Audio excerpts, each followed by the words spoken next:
Nous allons traiter le sujet du baptême en 4 points principaux. Pourquoi baptiser? Qui peut baptiser? Qui peut être baptisé? Et enfin, comment baptiser? Point numéro 1. Pourquoi baptiser? Tout simplement car c'est une obligation. Personne aujourd'hui ne peut être sauvé s'il meurt en n'ayant pas été baptisé. Ceci, conformément à Marc 16 au verset 16, celui qui croira et qui sera baptisé sera sauvé. Nous voyons aussi que l'apôtre Pierre, celui à qui le Seigneur Jésus a dit « Je te donnerai les clés du royaume des cieux » en Matthieu 16, 19, a dit lorsqu'il fut interrogé sur ce que l'on devait faire pour être sauvé, « Repentez-vous et que chacun de vous soit baptisé au nom de Jésus-Christ pour le pardon de vos péchés, et vous recevrez le don du Saint-Esprit. » Nous voyons aussi dans les actes des apôtres qu'à chaque fois que quelqu'un a cru, ils ont pris soin de le baptiser. Ils n'ont jamais laissé quelqu'un croire sans le baptiser. Nous sommes au temps de l'Église, Église fondée par Jésus-Christ lui-même. Personne ne peut aujourd'hui prendre comme argument des paroles du genre « Quiconque voit le Fils et croit en lui a la vie éternelle » en Jean 6,40. Ceci concernait le temps où Jésus était vivant parmi nous sur terre avant sa mort et sa résurrection. C'est pour cela qu'en Luc 23,43, Jésus dit au brigand sur la croix qui a cru en lui « Aujourd'hui tu seras avec moi dans le paradis ». Ce brigand, certes, n'a jamais été baptisé et il est sauvé. À ce moment-là, Jésus n'était pas encore mort, enseveli et ressuscité pour le brigand. À cette époque, dans cette dispensation, la foi en Jésus-Christ, le reconnaître comme étant le Messie annoncé dans les Écritures, était suffisant pour être sauvé. Mais aujourd'hui, nous sommes au temps de l'Église. Il est nécessaire pour être sauvé de remplir 3 conditions. Se repentir en croyant que Jésus-Christ est mort, enseveli et ressuscité pour nos péchés, être baptisé et recevoir le Saint-Esprit. Quiconque ne remplit pas ces 3 conditions et meurt ne sera jamais sauvé. Point numéro 2. Qui peut baptiser? Seul celui qui est déjà sauvé peut baptiser. Un mort spirituellement ne peut baptiser. Seul celui qui a déjà la vie éternelle en lui peut baptiser. Dans les Écritures, nous voyons que c'est Jésus lui-même qui envoie ses disciples baptiser. Ce n'est pas n'importe qui se lève pour aller baptiser. Seul un disciple peut le faire. Comment reconnaître un disciple? Matthieu 7, versets 15 à 16. « Gardez-vous des faux prophètes. Ils viennent à vous en vêtements de brebis, mais au dehors ce sont des loups ravisseurs. Vous les reconnaîtrez à leurs fruits. Cueille-t-on des raisins sur des épines ou des figues sur des chardons ?»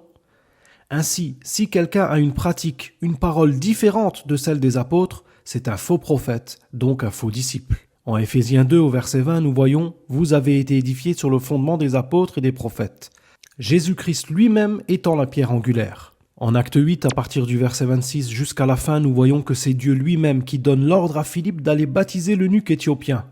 En Acte 9, à partir du verset 10, nous voyons encore que c'est Dieu lui-même qui choisit Ananias pour aller baptiser Paul. Sache, mon ami, que si celui qui t'a baptisé n'est lui-même pas sauvé, n'appartient pas à l'Église fondée par Jésus-Christ à la Pentecôte, tu n'as jamais été baptisé. Si celui qui t'a baptisé a réclamé de toi de prendre avant de te baptiser des cours de baptême, qu'il t'a dit de faire du catéchisme pendant 6 mois, 1 an, 2 ans, celui-ci n'est pas un disciple de Jésus-Christ et il ne t'a donc jamais baptisé. Nous voyons en Acte 16, du verset 30 à 33, qu'un groupe de personnes a été baptisé de nuit. Il est dit au verset 33, « Il les prit avec lui à cette heure même de la nuit, il lava leurs pieds et aussitôt il fut baptisé, lui et tous les siens.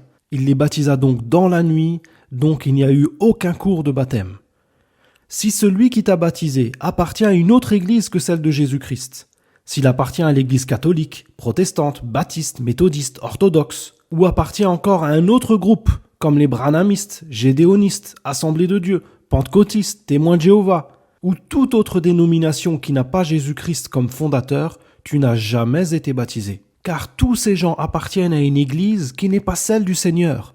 L'église du Seigneur n'a pas de dénomination. Elle est simplement celle que le Seigneur a fondée lui-même, comme il a promis à Pierre en Matthieu 16, 18, « Tu es Pierre, et sur cette pierre, je bâtirai mon église. » C'est Jésus-Christ qui est le bâtisseur, c'est Jésus-Christ qui est le fondateur, et personne d'autre.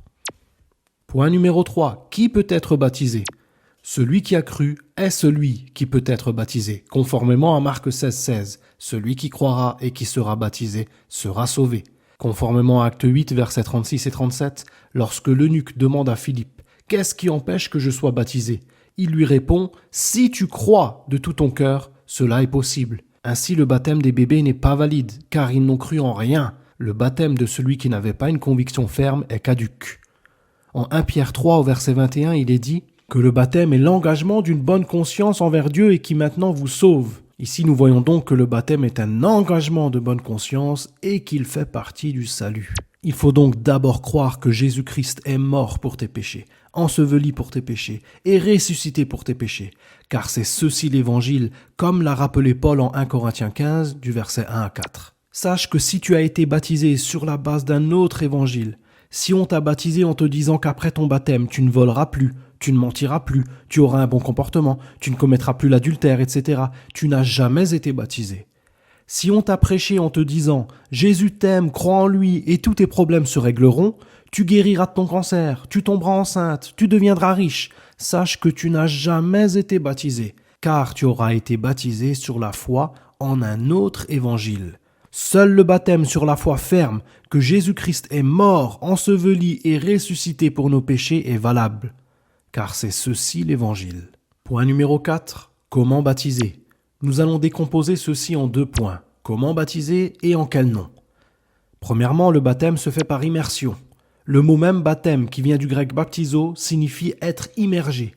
Ainsi, tout baptême par aspersion est un baptême caduc. Jésus-Christ lui-même, baptisé par Jean, est entré entièrement dans l'eau, conformément à Matthieu 3, verset 16. Nous voyons en Acte 8, versets 38 et 39, que l'eunuque et Philippe sont entrés tous les deux dans l'eau. Ensuite, cette eau doit être une eau naturelle, comme un fleuve ou une rivière, et non une piscine ou une baignoire. Personne dans les Écritures, malgré l'existence et la présence de piscines à Jérusalem, n'a été baptisé dans autre que de l'eau naturelle. Le corps doit être complètement immergé dans l'eau afin de mourir, être enseveli avec Christ pour ressusciter avec lui. Maintenant, voyons en quel nom se fait le baptême. Le baptême doit se faire au nom de Jésus-Christ pour le pardon des péchés, selon Acte 2, versets 37 et 38. Aucun baptême dans les Écritures n'a été fait dans un autre nom. Nous pouvons voir cela aussi en Acte 8, versets 15 à 16, Acte 10, versets 45 à 48, Acte 19, verset 5. Colossiens 3, 17 nous dit même que tout acte doit être fait au nom de Jésus. Sache que si tu as été baptisé au nom du Père, du Fils et du Saint-Esprit, tu n'as jamais été baptisé et tu ne seras pas sauvé. Les apôtres qui, eux, furent remplis du Saint-Esprit, ont bien compris que lorsque Jésus a demandé de baptiser au nom du Père, du Fils et du Saint-Esprit, il ne fallait pas répéter bêtement cette formule, mais comprendre son sens. Il a bien dit au nom au singulier et non au nom au pluriel. Le nom du Père, c'est Jésus-Christ. Le nom du Fils, c'est Jésus-Christ. Et le nom de l'Esprit Saint, c'est Jésus-Christ. Jésus-Christ est le Père et il est le Fils. Jean 10, 30, moi et le Père, nous sommes un. Il n'y a pas deux dieux, ni trois. Il y a un seul Dieu, créateur de toutes choses. Jésus lui-même dit en Jean 14, 9, « Celui qui m'a vu a vu le Père ». La doctrine de la Trinité est une doctrine païenne, une doctrine romaine, une doctrine satanique. Bientôt une vidéo dédiée sera faite à ce sujet. Restez à l'affût. Ainsi les apôtres, eux, ont bien compris cela et ont tous baptisé au nom de Jésus-Christ, car il est le Père, il est le Fils et il est le Saint-Esprit. Seul son nom sauve, il n'y a pas un autre nom qui sauve. Acte 4 au verset 12, « Il n'y a de salut en aucun autre, car il n'y a sous le ciel aucun autre nom qui ait été donné parmi les hommes par lequel nous devions être sauvés. » Ainsi, mon ami, si ton baptême n'a pas été conforme à ce qui a été dit dans cette vidéo, je t'invite à prendre contact au plus vite avec l'Église de Jésus-Christ, présente dans ton pays, en contactant l'un de ces numéros qui s'affichent. Ainsi, il te sera prêché le véritable évangile, tu pourras prendre ton baptême conformément aux Écritures, tu recevras alors le Saint-Esprit et tu seras enfin sauvé. Sans cela, tu ne peux pas être sauvé et si tu meurs, tu iras en enfer. À très bientôt pour une prochaine vidéo.